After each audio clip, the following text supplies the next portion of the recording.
Boa tarde, tudo bem? Antes de mais nada, hoje é um momento muito especial para nós, porque nós da Cal, nós viemos de um lab de pesquisa em inteligência artificial que nasceu junto com o ChatGPT lá em 22. E por acasos, a gente acabou caindo no mundo de CX no ano passado com um case de um banco aqui no Brasil, com o intuito de como que eu substituo PAs por inteligência artificial, para fazer atendimento de telefone, trabalhar dentro do WhatsApp e ter tudo que precisa de governança. Então, com muito orgulho, né, Bruno? Hoje a gente faz o lançamento oficial do Cal para o mundo. E aqui comigo um parceiro e cliente nosso, o Bruno, da Apvida. E aí, pessoal, boa tarde. Eu sou o Bruno, diretor de Growth da Apvida. E eu vim contar um pouquinho da experiência com o Cal aqui para vocês, tá? O Antônio vai conduzir muito, eu sou o cliente, né? Vou falar um pouquinho dos desafios do dia a dia, mas estou à disposição aí. Maravilha. Todo mundo deve estar cansado de escutar sobre agents ou sobre IA e o quanto é maravilhoso e o quanto funciona isso na prática e cases lindos que deram certo. Mas o que deu errado no meio do caminho? O que deu BO? Onde que travou uma implantação? Onde que normalmente falha? Como que eu saio de uma POC que a hora que eu jogo para produção, ferra meu NPS, explode os meus custos, alucina tudo e depois simplesmente eu falo, cara, eu tenho que dar rollback nisso aqui, não deu certo. Então, nosso intuito é fazer um bate-bola aqui, né, Bruno, de como que isso funciona. E a gente preparou alguns slides que vão acompanhar o nosso bate-bola dentro desses temas. Então, bora lá. Dentro dos grandes desafios de sair de uma POC e botar um agent em produção fazendo atendimento, nós temos relacionado com desde como que eu estruturo uma knowledge base para consumir uma wiki, desde integrar em vários sistemas legados em enterprise, até como que eu consigo carregar o tom de voz da minha marca, da minha empresa ali dentro. E aí, Bruno, eu queria que você comentasse alguns desafios de botar uma IA em produção com o pessoal que você já passou. Legal. Bom, a gente está implantando agents com o pessoal da Cal há bastante tempo, né? E eu acho que a principal feature assim, é o knowledge base do agent, né? A gente tem, por exemplo, um agent que ele funciona para esquentar o lead antes do lead chegar para o departamento de vendas. E a gente tem muito erro humano, né? Muito erro de argumentação, muito erro de FUP. E aí o que costuma dar errado quando você faz uma implementação de agent é quando você faz uma perna só, né? Você faz o agent, ensina ele a fazer uma determinada função, só que você não faz a manutenção, né? Ou seja, os steps de evolução. E eu aprendi muito na vida, né, que você precisa literalmente dar a informação correta para ele poder vender mais para você, né? E a gente fez 2 processos que são bem interessantes. O primeiro deles foi, junto com o time da Cal, a gente distribuiu um prêmio para todo o time e todo mundo que dava mais feedbacks do time mesmo de marketing, de growth, recebia um prêmio ali para ensinando o agent. E também uma atualização muito forte na knowledge base, né? Então a gente fazia a cada 2 semanas esse repique de ensinar o agent a fazer melhor o trabalho dele, tá? Maravilha, Bruno. E na Apvida, uma operação gigante, maior operação de saúde da América Latina, são mais de 8 milhões de vidas. Por que você acredita que foi nesse momento que escolheu pisar no acelerador em inteligência artificial? Por que não ano passado e não esperar ano que vem? Por que pisar no acelerador agora? Cara, a gente está usando os agents muito mais agora para melhorar nosso time de aquisição, né? E a gente tem uma geração de leads considerável e a gente tem um drop entre a geração de leads e os leads que chegam nos atendentes. Então, é um número que gira em torno aí de 40%. A gente precisava atacar isso com AI porque tem um furo aí que precisa ser corrigido, né? Então, para a gente é uma decisão de negócio. Se a gente consegue melhorar esse número de aproveitamento entre lead gerado e lead conversado, ou seja, lead engajado, a gente consegue entregar muito mais vidas no final do jogo, tá? Só que eu acho que é importante, assim, agents para App Vida tem a ver com aquisição, mas a gente está fazendo também uma série de agents que ajuda a operação a tomar decisões de negócio. Então, a gente tem um agent de mídia que vai mandando sinais, por exemplo, da taxa de conversão da campanha. Considerando as últimas 2 semanas, essa taxa de conversão está acima da média ou abaixo da média? Quando está abaixo da média, o profissional recebe no Teams lá um aviso e a gente consegue atuar.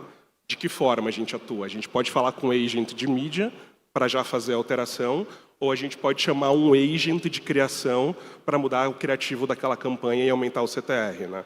Então, assim, acho que a gente tem as automatizações, os agents que funcionam para melhorar a questão da qualidade do lead, mas também tem alguns agents que funcionam para dar mais informação com mais velocidade para o time que decide mídia, tá? Maravilha, Bruno. E nesse mundo que nós estamos vivendo de IA, uma grande mudança dentro do processo de atendimento nós estamos saindo dos chatbots tradicionais, determinísticos, e entrando dentro dos agents. Basicamente, um chatbot ele tem um comportamento um tanto quanto semelhante com uma URA. Ele já está pré-determinado como que ele vai se comportar. E agora, com o agents, a gente entra em um comportamento probabilístico, que ele faz uma interpretação da pergunta, consulta uma knowledge base, uma base de informação, os procedimentos, integra em sistemas e traz resposta. E você já passou por esses desafios com o chatbot antes? E o que você está vendo de diferente agora? E como que você está olhando, vamos dizer, com cautela na hora de implementar um ou outro, ou os dois? Cara, essa discussão de chatbot e agents é bem quente, né? Eu vejo a galera sempre falando sobre, mas eu entendo que são 2 técnicas. A IA generativa, ela te dá muito mais informação, então você pode perguntar qual é a melhor decisão a partir daquele momento. Mas eu já vi agents funcionando muito bem com todas essas perguntas determinísticas, ou seja, a sequência de bots. Eu acho que as 2 coisas podem andar juntas, assim, né? Por exemplo, o nosso agent de criação, a primeira pergunta é aberta e todas as outras perguntas são fechadas, seguindo um caminho muito de bot. Ele é um agent, mas ele usa uma técnica sequencial de bot, porque a pessoa precisa escolher o agent quando o time responde a primeira pergunta, ele vai no histórico da campanha e pega os últimos criativos.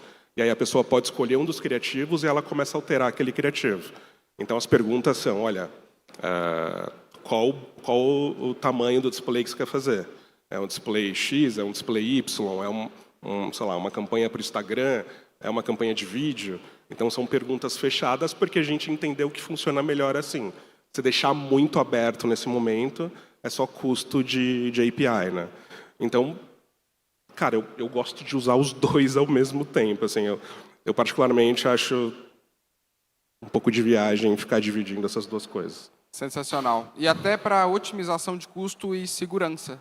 Em alguns casos, como dentro do mercado de health, mercado de seguros, mercado financeiro, onde eu preciso de uma segurança comportamental um pouco maior e tem um volume de atendimento muito grande, o ideal é combinar. Como que eu combino um chatbot junto com um agent para cada etapa da jornada?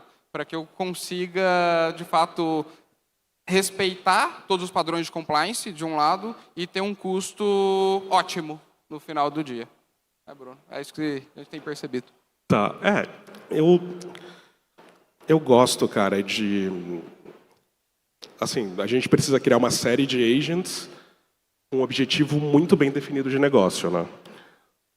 A gente criou o agent de prospecção, de aquecimento do lead, porque a gente tinha um problema relacionado a um drop muito grande no canal de aquisição.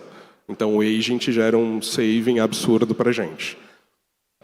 A App Vida tem 70 mil funcionários, uma rede de hospitais muito grande, e a gente tem que ficar criando peças a todo momento e desdobrando, né? A gente tem o Keyvision, e aí a gente tem que pagar uma série de agências para fazer o desdobramento. Um agent de criação faz a gente economizar bastante, né? Com contratos com terceiros, enfim. Então, isso é um baita desafio, além de dar mais opções para quem decide mídia, né? Então, a pessoa de mídia pode criar 50 linhas, uma para cada, sei lá, região / estado, muito bem segmentada.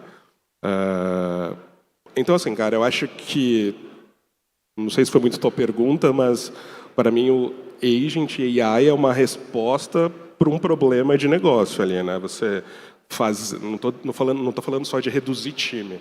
Estou falando de você literalmente entregar growth para uma daquelas linhas, né? Eu estou entregando growth para a companhia, economizando no contrato de criação, e estou entregando growth pagando, aumentando a taxa de conversão do lead frio para o lead quente, né? Perfeito, perfeito. E dentro do contexto que nós temos de adoção de IA hoje, aqui atrás nós temos um estudo da Anthropic que traz para nós a diferença entre o vermelho, que é o que está implementado dentro das companhias, e azul, que é o potencial de implantação, de ganho de eficiência, de redução de custo ou de aumento de receita dentro das empresas. Então, vocês podem perceber que na área de programação, por exemplo, nós só estamos em 20% a 25% do que é possível chegar. Em comparado que 90% de toda a programação tem possibilidade de ser substituído. A mesma coisa para vendas. Hoje nós estamos com 35% e tem possibilidade de chegar em mais de 80%. E dentro desse cenário, o que você acredita que mais trava para gerar esse gap entre o potencial e a realidade no cenário de enterprises? Onde que está a maior trava? Liderança, dados, processos? Onde que você enxerga maior? Você que já passou por várias enterprises e grandes operações. Cara, o principal movimento de fazer a parada dar certo é quando, vou dar um exemplo do meu contrato, enfim, com o pessoal da Cal. A gente tem 4 devs para o time de growth. Esses 4 devs não estão compartilhados com outros projetos, eles estão funcionando só para o time de growth, e a gente sobe 2 agents toda semana. Mas a gente sobe 2 agents toda semana e a gente tem a atualização da knowledge base dos agents anteriores. Então, assim, tendo um time debaixo do teu nariz, tu consegue atacar todas as áreas ao mesmo tempo. A gente está atacando aquisição, a gente está atacando operação, a gente vai atacar um pouco churn agora. Então, assim, para mim, a principal diferença é tu ter autonomia ali das pessoas que estão criando. Eu não curto contrato, um body shop dividido com outros clientes, né? Porque você perde o poder de pressão ali no fornecedor, né? Bom, você sabe bem, né? Então, para a gente funciona melhor assim, tá? Perfeito, perfeito.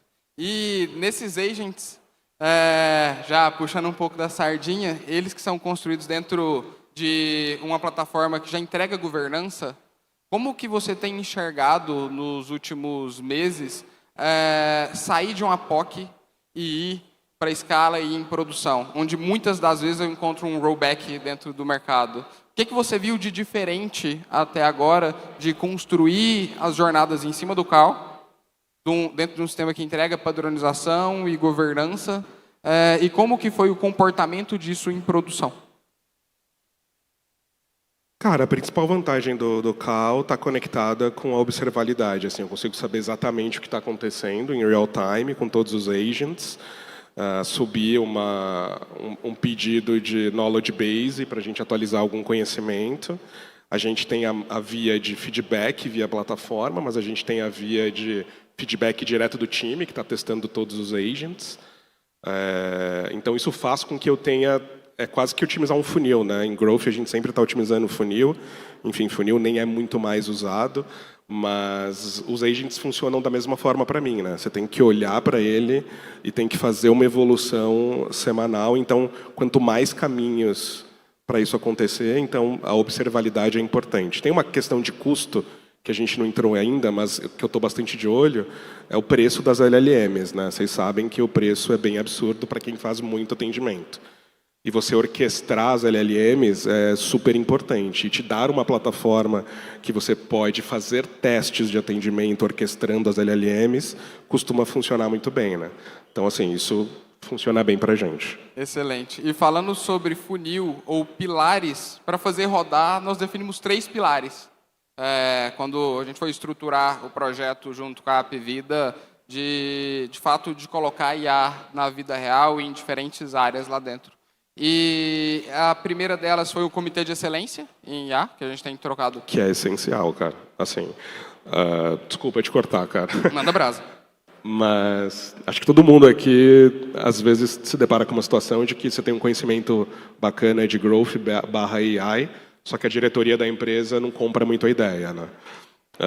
Então, quando você contrata um fornecedor de AI e começa a atuar em cima de agents, você tem que criar um comitê para todos os executivos participarem desse comitê e entenderem os ganhos e entender o que a tecnologia tem de novo. Toda hora sai coisa nova, eles precisam ser informados, tá? Então, dentro do nosso acordo, a gente tem lá, enfim, os devs funcionando, toda a consultoria, mas esse comitê é essencial para letrar todos os executivos, tá? Então, é uma coisa que, putz, eu nunca mais vou fazer diferente. Sempre tem que ter um comitê, cara. Maravilha. Então, é ter a liderança comprada e alinhada. Num segundo layer, é eu ter um ambiente, que é a plataforma do Cal, para desenvolver todos os agentes e fazer as integrações da forma mais fácil possível com sistemas legados, com sistemas de mercado, sejam eles quais forem. E, por último, um grande desafio enterprise é o data layer, é a camada de dados. Eu queria que você comentasse sobre essa camada de dados, porque se a gente esperar a organização do Data Lake dentro de um Enterprise para botar IA, que dia que as empresas vão botar IA? É verdade, cara. A gente tem a personalidade do agent, que precisa ser definida, muito bem definida. A gente tem toda a knowledge base, né, a base de conhecimento, que precisa ser definida. Mas a gente tem todas as métricas de growth que precisam alimentar quando a gente está falando de aceleração de funil, né? Então, quando você tem uma CDP barra MDP, a gente chama de Marketing Data Platform, que tem todas as informações de aquisição, né? Então, primeiro, essa plataforma ela é uma plataforma hard-coded, que a gente desenvolveu do zero, e todas as outras soluções são soluções escravas, né? A gente, na Apvida, não gosta de estar de nenhuma forma dentro de um lock, né? Ou seja, a gente tem Salesforce, os dados são coletados dentro do Salesforce, mas eles são abastecidos na MDP. A gente tem o GA360, os dados são coletados lá, mas eles são replicados dentro da MDP. Assim para toda e qualquer solução. Por quê? Porque dentro da MDP a gente tem todas as nomenclaturas construídas da melhor forma possível e qualquer agent pode chamar um dado para tirar uma conclusão de algo. Então, isso é primordial para os outros agents que a gente está criando. Já ajuda bastante na questão de mídia. Por exemplo, a gente entender conversão barra churn por safra, como para outras frentes. Tá? Excelente. E, para finalizar, nós trouxemos um grande exemplo nosso, nós que somos usuários de Cloud Code, do Amodei, que fala que nós estamos num momento que é um sério desafio civilizacional, que vai ter várias mudanças. Nós, recorrentemente, estamos falando sobre substituição de PAs, estamos falando de redução de time, de aumento de carga cognitiva para quem continua dentro da operação. E eu queria, de forma que futurística, visionária, como que você enxerga a mudança dentro das corporações nos próximos 2 anos? Porque é o máximo que dá para enxergar nesse momento. A gente sabe que tem muita coisa para fazer hoje, mas como que você enxerga isso para a gente encerrar aqui? Bom, vamos lá. Todo mercado, o início do mercado a gente falava bastante de performance, né? Performance pura. Tinha as agências, eu liderei algumas agências de performance que o foco era entregar mídia e entregar conversão, né? Beleza, isso foi a primeira leva. A segunda leva, toda a agência era data first, né? Organizar, modelar dados, deixar tudo 100% organizado para a performance funcionar melhor, né? E a forma que você unia essas duas coisas eram com uma série de automações, né? Então, pega uma audiência ali, automatiza para cá, automatiza os disparos e assim por diante.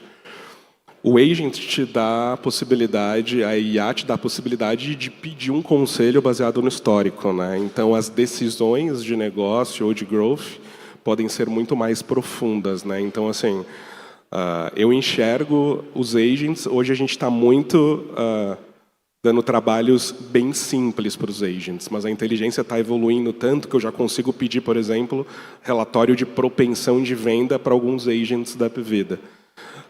Então, eu acho que os agents vão ajudar muito os decisores de negócio, não só a primeira linha de trabalho, né, mas a linha de decisão de negócio.